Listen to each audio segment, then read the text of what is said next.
As we wrap up this year, I've decided to bring one of the most celebrated gospel singer, who is none other than Mano. And today, we are having a sit down. He's going to tell us where he has been, what has happened to his life, and his next venture. So if you want to get full details, stay packed.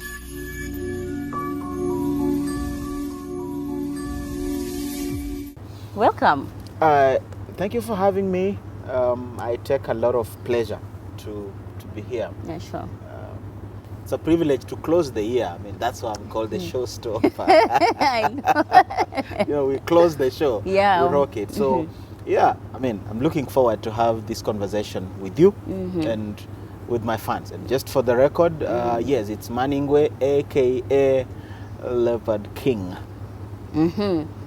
Just from there. So, straight to the point, where have you been? And we'll also want to understand, are you still in the industry?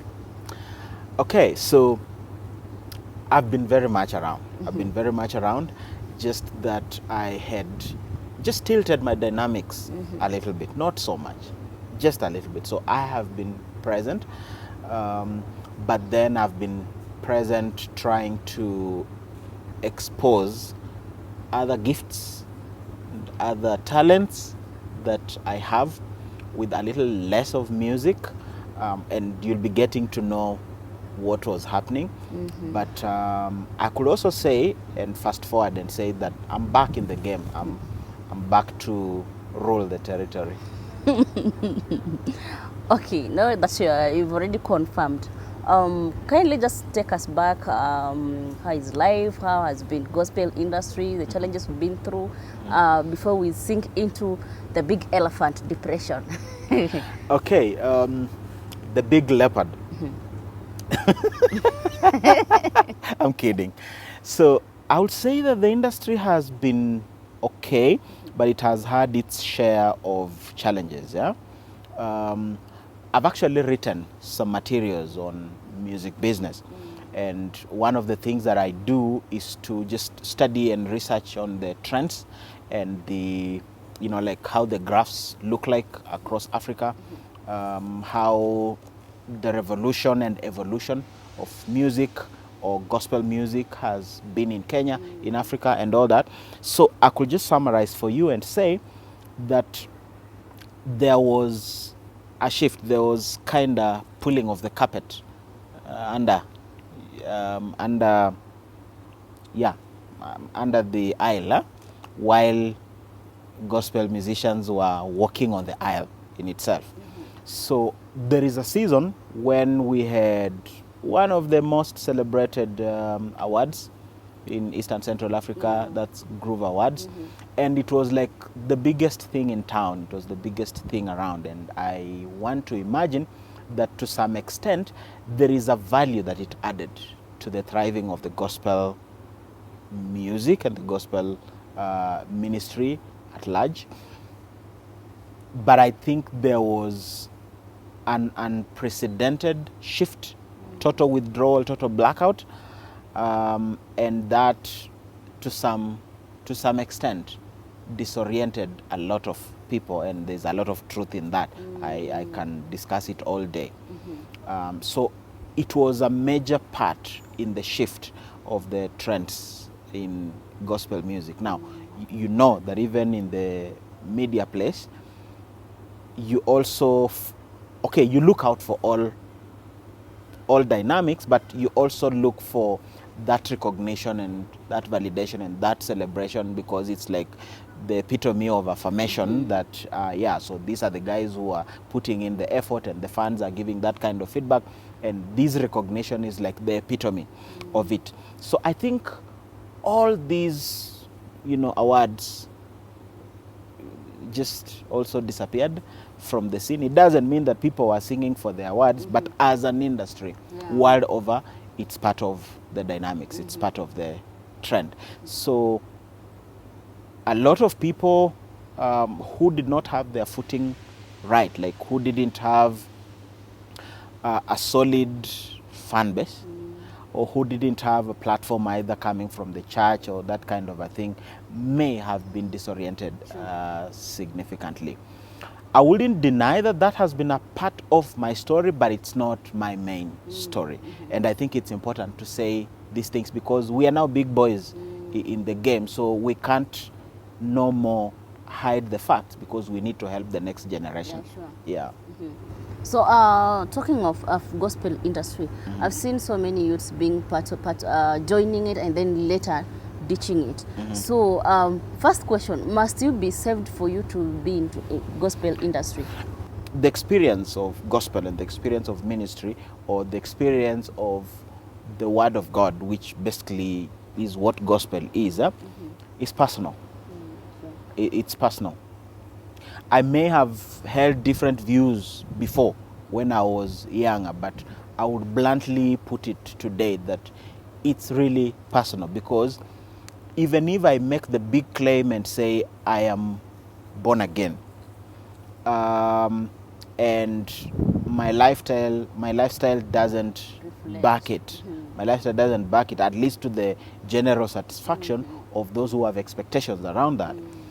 Anybody can praise God, anybody can worship God, and anybody can express their love for God because it's personal. It's all predicated on your own experience with God, your own experience within that sphere and within that space of relating with God and relating with God's people. Now,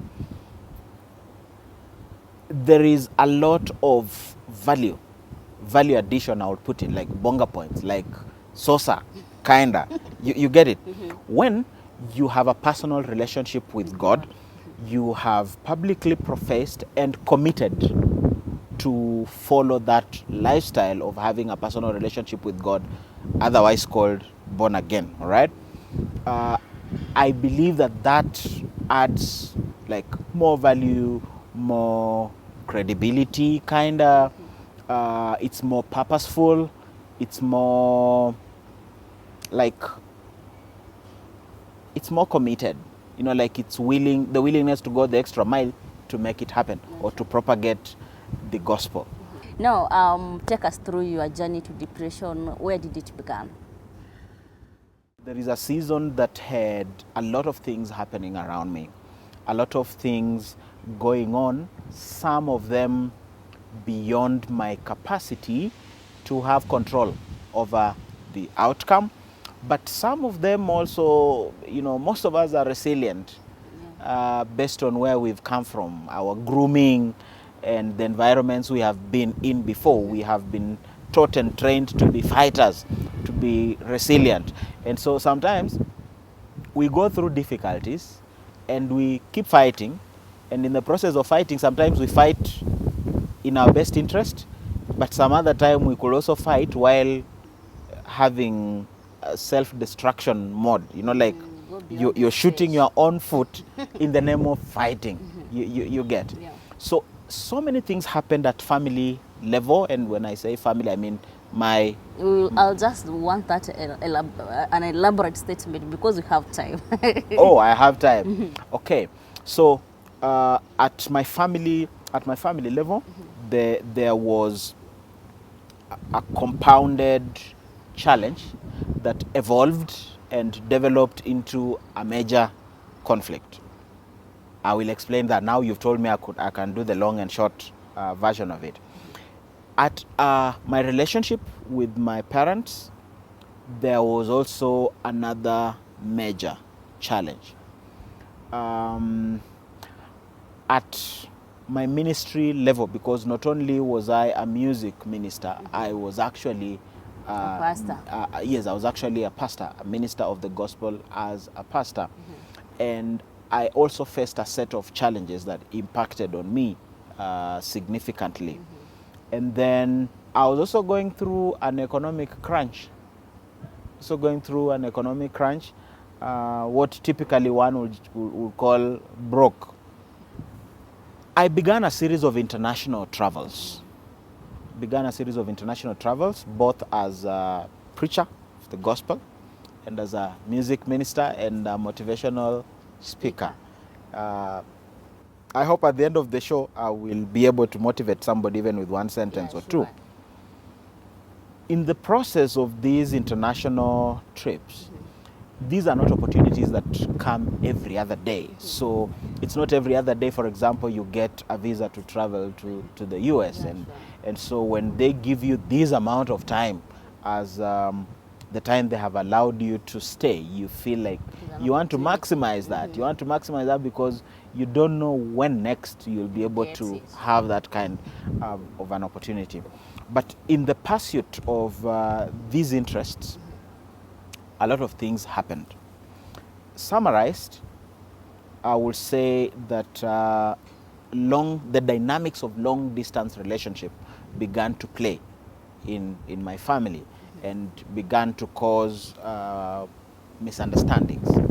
And these misunderstandings then escalated into conflict. My church ministry, there is a way a lot of churches have domesticated their pastors. A lot of churches have the people domesticating the pastors, and this is what I mean. They identify with a particular leader, they identify with the pastor. So if the pastor is out of the picture, you know, it's like out of sight, out of mind. Out of mind.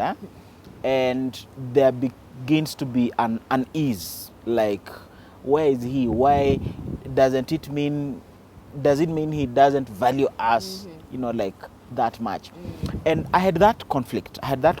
Of, you know, every time I go, when I come back, I find a few dynamics have changed in the negative sense. You know, like the numbers have gone down, you know, stuff like that.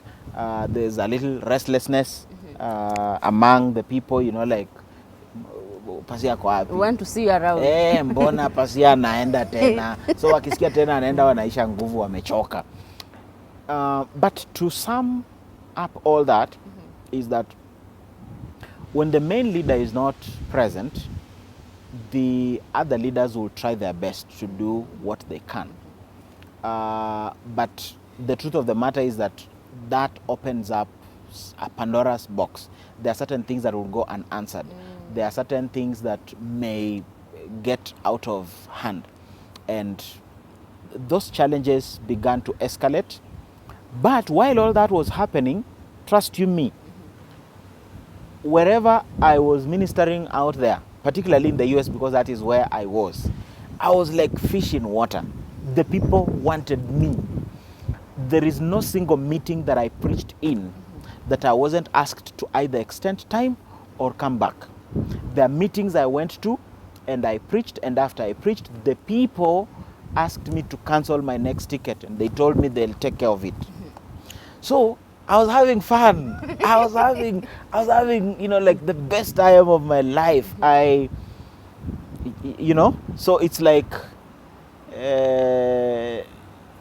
know, I began being in love with, with the church over there a little more than the church over here. Something that would bite me at some point. So when I found and realized that the church was struggling, and then a little later COVID came in, but I was also unhealthy spiritually, emotionally, and mentally, because I've just talked about my family issues. I've just talked about, I don't know whether I've talked about economic dynamics, but there was also another dynamic that was happening, that I was actually struggling in my relationship with my parents. Now, not because I'm a bad boy, but because my parents had their own version of challenges, and I'm not sure that I want to speak for them. I'm not sure any sane person anataka kuanika wazazi wake. You get my point? But just summarize, they had their own struggles and their own challenges, and as this kid who found himself in the middle of these two parents, because I'm the one who has settled my mother, and you know, those kind of things. So the pull and the push and the hustle and bustle will rub off on me. And today I'll be in bad books with my dad, and tomorrow I'll be in bad books with my mother, just depending with what the issue was. If mom wanted something and I did it, you know, the other party feels different. And if the reverse happens, the other party feels different. And then, So in between. yeah, the You are being tossed left and yes, the picky ponky continued. But now there was a full-blown misunderstanding where I found myself right in the middle and in conflict, particularly with my father. That didn't go very well, but God helped me to be able to just retrace my steps and find a way to have my father understand me, understand where I was coming from, why I did certain things, why I said certain things, why I took certain positions, and apologize to him for the things that didn't go exactly like he would have wanted it to go. And so all these things happening at the same time are now what pushed me into depression. I didn't even know that I was depressed until I was exposed to knowledge and information a little later. But I'm just saying that with all these things happening actually means that I was not healthy emotionally, spiritually, even mentally, to even lead a congregation. I believe that now. I believe that now, that you need to be in a good space mentally. You need to be in a good space emotionally and even spiritually to be able to be impactful to people and to positively influence people. But if you're angry, you're bitter, you're agitated, and you're angry with everything around you, so at what point do you switch into positivity to help the people that you are leading as a pastor? So that's my story. And that's how I got into depression. Kindly, can you just tell us that stages of depression? Did you seek any help, or how did you walk out of it? Okay, so for me, the reason that held me in place, the factor that held me in place, number one is because there are people who kind of, like, I had a support system. So I have friends. I have friends whom I'm close to whom I can ventilate the things that I'm going through. I have mentors that I can be like point blank and vulnerable to, and tell them what is happening to me, what I'm going through, and they would encourage me, they would correct me, speak to me, tell me this may be the right way to do it, avoid this, avoid that, and stuff like that. Those are the things that held me together, but of course the Word of God as well, because I kept listening and reading the Word of God, and that kept encouraging me all through that. Yeah. So I'll talk about two things before I tell you the stages and how to know whether you are in depression, because those things happened to me. I may need to say how I got there myself. So I had lost my music. I had lost my church, my church ministry. I had lost my marriage. You had to close it down. I closed it down. I had lost my relationship with my father, and we've been buddies with my father since I was a small kid. So I asked myself, in the absence of everything that validates me, everything that defines me, everything that I am known for, and who am I? Like who am I? Why am I even here? Like, shughuli hapa ni gani? And that question kept being louder and louder and louder and louder. And in the process, because I love reading and I love research, I took it a step further to begin just Google search, just search on who am I? And since the question was very loud, it was simple, that I have lost everything that defines me. I've lost, of course, that's what I thought. I thought and I felt I've lost everything that defines me. I've lost everything that validates me, and I've lost everything that makes me a man. So when I began asking this question, I finally realized through the process of reading that this question, who am I, is an identity question. So I began reading further and further, and in the process, I actually began reading on identity. And in the process of reading about identity, I then met information about identity and identity development being a continuous process. Even you right now, you're still going through the process of, you're still in the process of making an identity. And at every one stage, there's an identity that you bring forth. And all these identities continue to be cumulative and cumulative and cumulative, and they all impact you. They all play a role in your life. They all show. They all become like a default setting on how you think, how you do your things, how you respond to issues and all that. So in the process of that study, I ended up answering some of my questions. And in the process of answering some of my questions, I found myself in class studying psychology. And the process of studying psychology then answered many more questions for me. So I healed my depression, first of all, through studying. But secondly, when you are a student, it's prevailed upon you that you need, if you're a student of counseling, so there's counseling psychology, when you're a student of psychology, so there's counseling psychology and there's clinical psychology. My studies are clinical psychology. So in both cases, the university expects that you should do a certain number of counseling sessions, so that as somebody who is studying to be able to assist people and to counsel people, you need to have that experience. You know, like, it's like if I said I want to be a journalist who wants to interview Leopard King like you are doing, then I need to be where I am to, you know, You first do practicals. to feel what, you know, like to feel the vibe of being interviewed. Then when I'm interviewing, you know, I'll be able to understand that actually this is what this guy is going through, you know, and that kind of a thing. So I was able to find professional help in that sense. But also, I told you that I have mentors and I have people that I look up to who, you know, like help me through all this.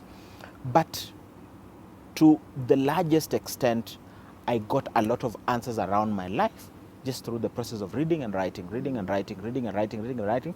And when I spoke to my friends, they were like, this looks like a book. People need to read it. The things you are talking about are very helpful.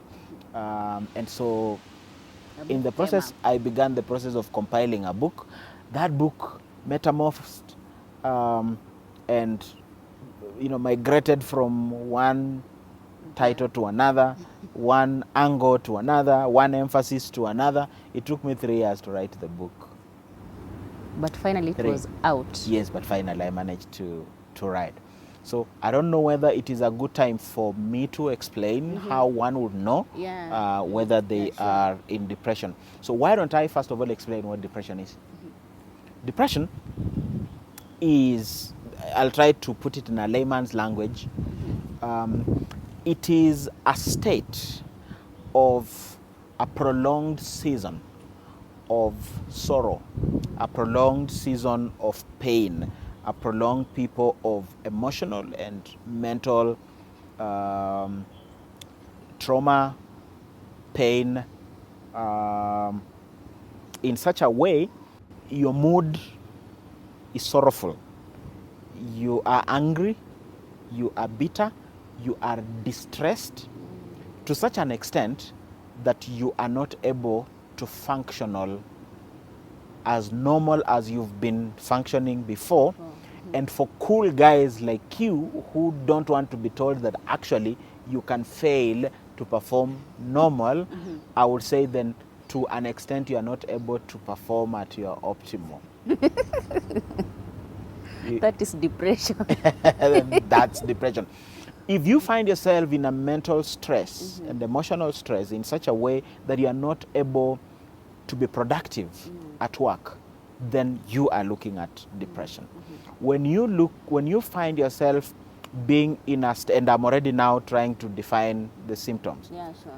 So when you find that you do not have the psyche, the zeal to wake up and go to work, then you may be bordering on depression. Sure. When you start lacking an interest in things that you've been interested before, so maybe probably you love cooking, or you just love your work. But then you realize that you're getting to a point you can wake up and Like, why not? yes, I don't have to. Yeah. There are people who resign from their jobs and it's just because they lacked the psyche, they lacked the interest, they lacked the motivation and the drive to go and work. Then you are bordering on depression. When you get to a point where you start lacking interest in how you look, So long as you're up. have you ever experienced something like that? Yeah, sure. Yes. So you are a well groomed beauty like yourself, and you get to a point where you really don't care no more about how you look. You can go to the shop in slippers. You can unaweza vaa ile t-shirt ya sengenge ni ng'ombe na leso ya sabuni ni panga. Exactly. And you feel you really feel nothing. You're very comfortable doing those kind of things. Then you are bordering on. So just brought it down into that summary. It is sorrow, it is anger, it is stress.